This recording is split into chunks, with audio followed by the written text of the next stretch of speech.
ਪੰਜਾਬੀ ਦੇ ਵਿੱਚ ਇੱਕ ਕਹਾਵਤ ਹੈ, ਨਤੀਜਿਆਂ ਦਾ ਕਦ ਸਦਾ ਮਿਹਨਤ ਦੀ ਖੁਰਾਕ ਤੇ ਨਿਰਭਰ ਕਰਦਾ ਹੈ। दोस्तों, नतीजिया का कद सदा मेहनत की खुराक पे निर्भर करता है। यानी कि कोई भी काम या कोई भी चीज का जो नतीजा होगा, जो रिजल्ट होगा, वो हमारी मेहनत उस काम को करने में कितनी हमने मेहनत की थी उस पर निर्भर करेगा। नमस्कार दोस्तों, स्वागत है आपका आपके अपने YouTube चैनल लर्निंग कनेक्शन पर, जहां हम सीख रहे हैं पंजाबी भाषा बिल्कुल ही बेसिक लेवल से। अभी हमारा पंजाबी व्याकरण का सीरीज चल रहा है, जिसमें हम पंजाब स्कूल स्टेट बोर्ड का 10th क्लास का पंजाबी व्याकरण किताब पढ़ रहे हैं, जिसका आज तीसरा पाठ हम पढ़ेंगे। वीडियो शुरू करने से पहले आपसे रिक्वेस्ट है कि अगर वीडियो पसंद आए तो प्लीज़ वीडियो को लाइक कीजिए, चैनल को सब्सक्राइब कीजिए और कमेंट भी कीजिए। साथ ही ये वीडियो उन दोस्तों को जरूर शेयर कीजिए जो पंजाबी व्याकरण सीखना चाहते हैं। तो ज़्यादा समय न लेते हुए चलिए आज की क्लास शुरू करते हैं।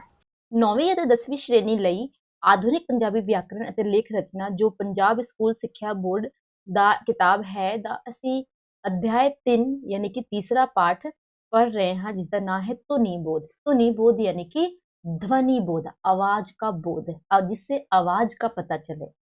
यहाँ हम पढ़ेंगे ਧੁਨੀ यानी कि आवाज और पंजाबी ਧੁਨੀਆਂ यानी कि पंजाबी आवाजें। कौन कौन सी किस तरह की आवाजें पंजाबी भाषा में होती है। पहले बेसिक आवाज के बारे में पढ़ेंगे।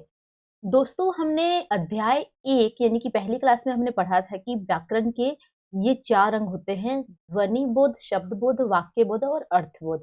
ये चारों अंग के बारे में हम पढ़ेंगे। सबसे पहला है धुनि बोध यानी कि ध्वनि बोध, यानी कि आवाज का बोध, जिससे हमें आवाज का पता चले।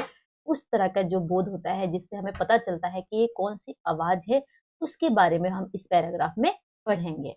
ਬੋਲਣ ਵੇਲੇ ਮਨੁੱਖ ਦੇ ਮੂੰਹ ਵਿੱਚੋਂ ਜਿਹੜੀਆਂ ਸਾਰਥਕ ਆਵਾਜ਼ਾਂ ਨਿਕਲਦੀਆਂ ਹਨ, ਉਹਨਾਂ ਨੂੰ ਵਿਆਕਰਣ ਵਿੱਚ ਧੁਨੀਆਂ ਕਿਹਾ ਜਾਂਦਾ ਹੈ। ਇਹ ਸਾਰਥਕ ਆਵਾਜ਼ਾਂ ਧੁਨੀਆਂ मौखिक पद्धर उत्ते विचरतियां हैं।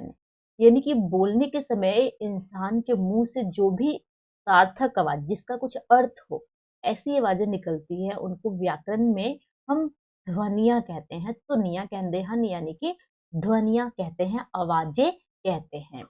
ਇਹ ਸਾਰਥਕ ਆਵਾਜ਼ਾਂ या ਧੁਨੀਆਂ मौखिक पद्धर ते ਹੁੰਦੀਆਂ ਹਨ। मौखिक पद्धर यानी कि मौखिक रूप से जिसको बोल कर ही बताया जा सकता है, ऐसी आवाजें होती है। ਧੁਨੀ ਨੂੰ 3 ਤਰੀਕਿਆਂ ਰਾਹੀਂ ਸਮਝਾਇਆ ਜਾ ਸਕਦਾ ਹੈ। ਉਚਾਰ, ਸੰਚਾਰ, ਸ਼੍ਰਵਣੀ। ਉਚਾਰ मतलब उच्चारण द्वारा, संचार मतलब कि एक तो दूजे ਨੂੰ ਦੱਸਣਾ ਆਪਣੀ ਗੱਲ, ਸ਼੍ਰਵਣੀ मतलब सुन के। उच्चारण द्वारा, संचार द्वारा ते श्रवण यानी सुन के, 3 तरह से हम ध्वनि को समझा सकते हैं। ਧੁਨੀ ਨੂੰ भाषा की बुनियादी इकाई भी कहा जाता है। ध्वनि को भाषा की बुनियादी यानी कि बेसिक इकाई कहा जाता है। धुनी भाषाई संरचना की छोटी तो छोटी इकाई है। ध्वनि भाषाई संरचना मतलब कि भाषा की जो संरचना है, भाषा की जो बनी है, जिस चीज से भाषा बनता है, ये सबसे छोटी इकाई है। मतलब कि इसके बाद हम भाषा को तोड़ नहीं सकते हैं, ये सबसे छोटी इकाई है।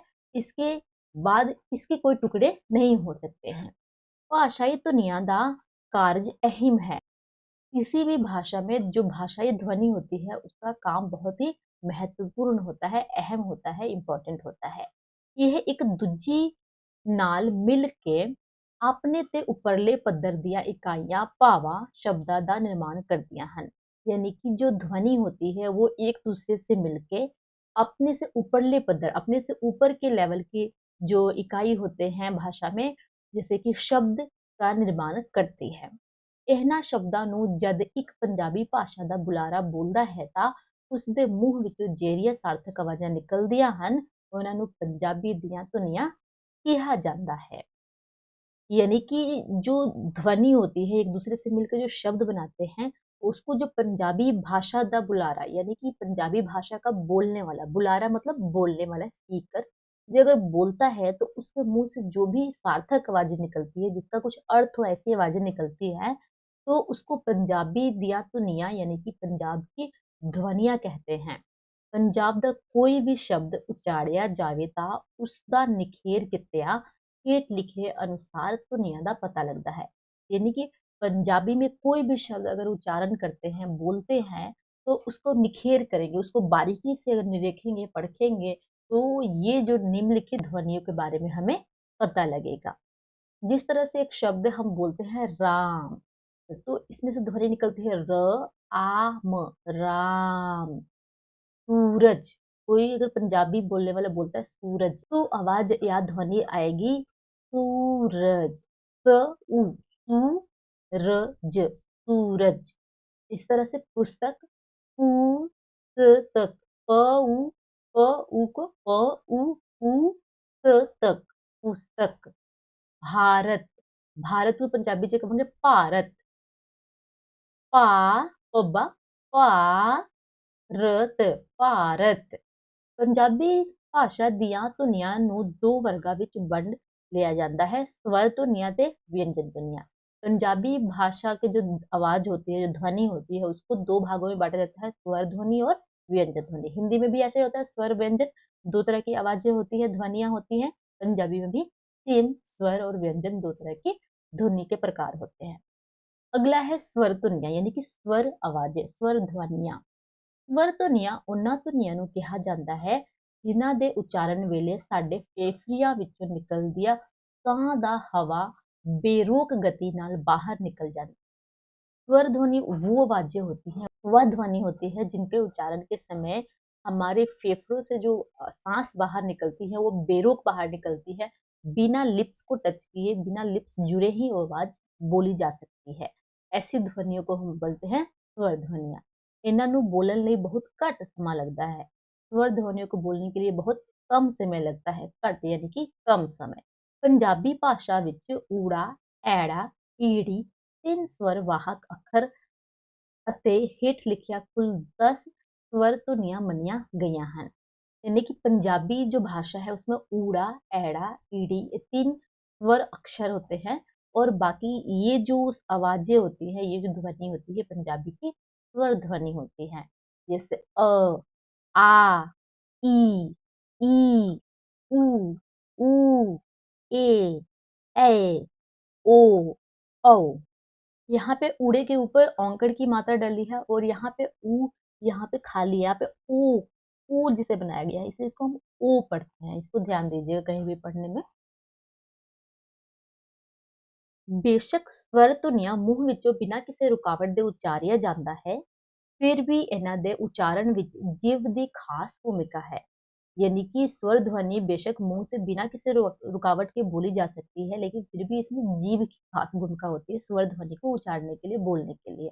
स्वर ध्वनि को बोलने के लिए जीभ कई तरह की स्थिति को ग्रहण करती है, जैसे कि कदे जीभ उच्ची अवस्था में हुंदी है, कदे जीभ अध उच्ची, कदे अध नीवी ते कदे नीवी। कभी जीभ ऊंची अवस्था में होती है, कभी आधी ऊंची, कभी आधी नीचे, नीवी मतलब नीचे झुकी हुई, और कभी पूरी ही नीचे हो जाती है। कदे जीभ का अगला हिस्सा ते कदे पिछला हिस्सा हरकत करता है। कभी हमारे जीभ का अगला हिस्सा हरकत करता है तो कभी हमारे जीभ का पिछला हिस्सा हरकत करता है स्वर ध्वनियों को बोलने के समय, उच्चारण करने के समय। इसी प्रकार बुल्ला दी भी खास भूमिका है। कदे यह गुलाईदार ते कदे गुलाई रहित अवस्था विच हुंदे हन।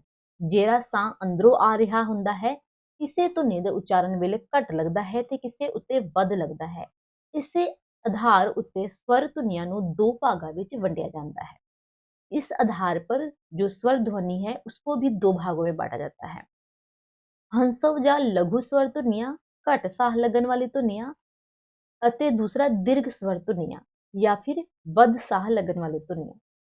दोस्तों अगर आपने हिंदी में स्वर के बारे में पढ़ा होगा तो हिंदी में भी दो तरह के स्वर ध्वनि होते हैं, हंसव या लघु स्वर ध्वनि, दीर्घ स्वर ध्वनि।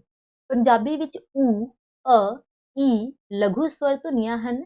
बाकी सारिया आ, ई, ऊ, ए, ओ, औ दीर्घ स्वर ध्वनियां हन। आम तौर ते दीर्घ स्वर ध्वनियां दे उच्चारण विच लघु स्वर ध्वनियां नालों दुगना समान लगता है। आप इनको अगर बोलेंगे तब भी देखिए पता लगेगा कि जो लघु स्वर ध्वनि होते हैं उसको बोलने में कम समय लगता है और दीर्घ स्वर ध्वनि को बोलने में हमें ज्यादा समय लगता है। ऊ, ऊ, अ, आ, ई इस तरह से। आगे व्यंजन ध्वनियां यानी कि व्यंजन ध्वनियां।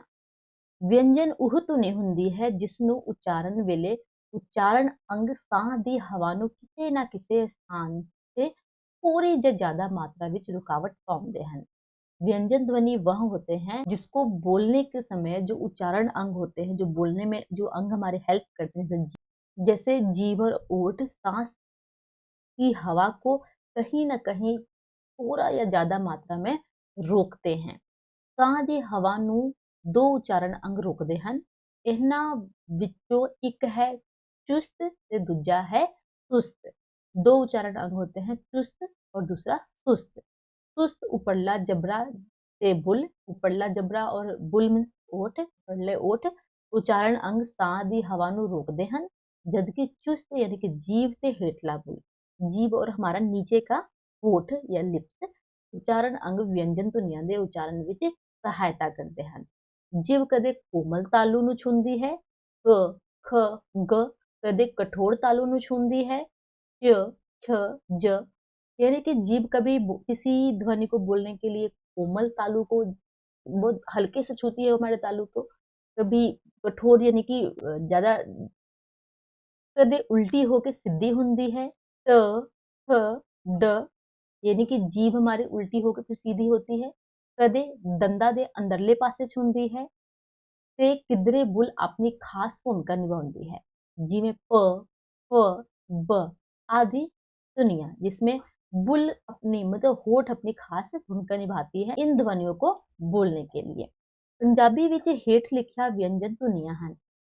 पंजाबी भाषा में ये सारे व्यंजन ध्वनियां हैं।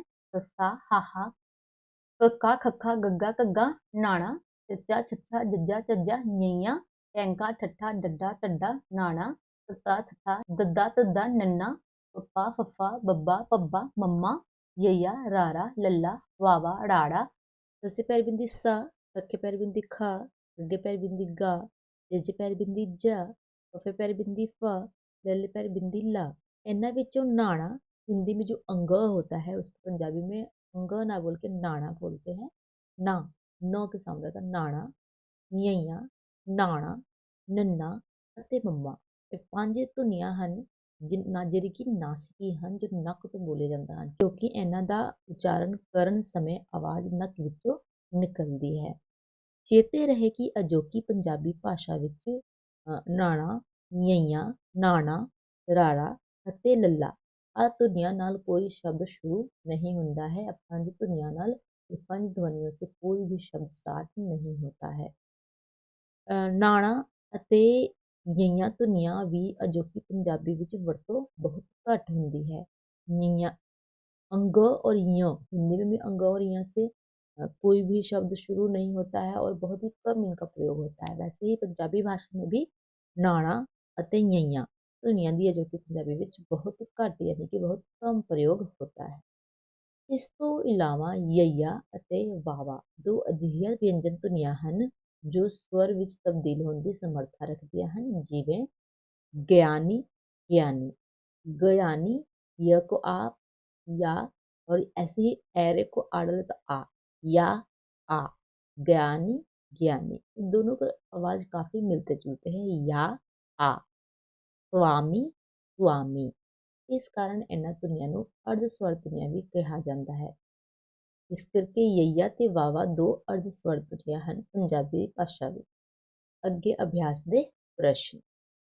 इस तरह आज की क्लास में हमने व्याकरण का पहला अंग ध्वनि बोध यानी कि ध्वनि बोध के बारे में पढ़ा, जिसमें हमने ध्वनि और पंजाबी भाषा की जो बोली जाने वाली ध्वनियां होती है उसके बारे में पढ़ा, जिससे स्वर ध्वनि से व्यंजन ध्वनि बारे असी पढ़िया। अगे अभ्यास दे प्रश्न है जिसका आंसर मैं आपको नेक्स्ट वीडियो में बताऊंगी। आई होप आपको आज की क्लास समझ आ गई होगी। फिर भी कोई डाउट या सुझाव हो तो आप कमेंट करके जरूर बताइएगा, मुझे आपके कमेंट का इंतजार रहेगा। तो मिलते हैं अगले वीडियो में, अपना ख्याल रखिएगा, धन्यवाद।